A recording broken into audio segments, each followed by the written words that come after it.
After a significant improvement in the asset quality that was witnessed in the last financial year, that is FY19, the entire banking system is staring again at an increase in the stressed asset pool. That is what the RBI's Trends and Progress report on Indian banking is showing.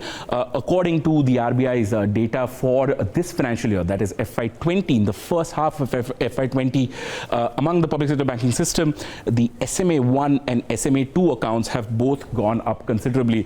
That is from 0.7 to 2.2. That's about 150 basis point increase in the SMA2 pool. Now remember, SMA1 and SMA2 are essentially assets where the dues are pending for more than 30 days but less than 90 days. So 30 to 60 and then 60 to 90 days. After SMA2, an account becomes an NPA if the dues are still pending. In both these cases, if the amount has gone up, now this is as a share of gross advances. So if the amount has gone up, that indicates that in the future, the NPA numbers could increase. But as far as the gross NPA as of September 2019 is concerned, that has been coming down from 23% in March 2018 to about 17.3% in September 2019. So that shows some improvement on the gross NPA side, but on the future NPAs, that is where the SMA1 and SMA2 numbers are important. Let's look at what's happened with the private sector banking system. There again, you can see that the SMA1 increased marginally, but SMA2, there has been a sizable increase in that number. So that is an important sort of increase in the stressed asset pool for these private sector banks. Among the private sector banks, of course, the gross NPA number has been consistently rising from 7.9 in March 2018 to about 9.5 in September.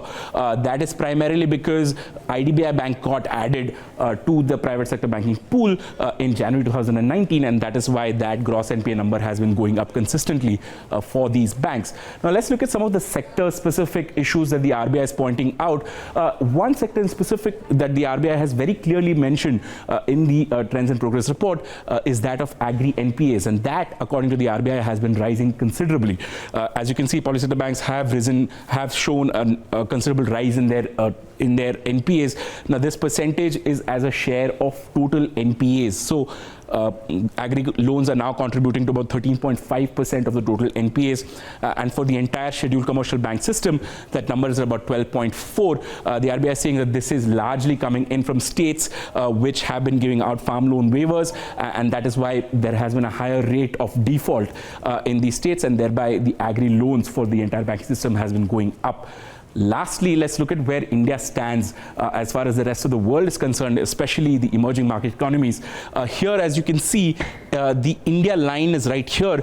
And as you can see, the NPA number or the NPA number at the end of September 2019 is the highest amongst all the emerging market economies at about 9.2%. This is the same number that we were at back in 2016, March 2016. That number has been repeated. March 2016, especially if you remember, there had been a considerable jump in the NPAs, primarily because of the RBI's asset quality review that happened in October 2015, as a result of which the NPAs went up. So we are back at that number now.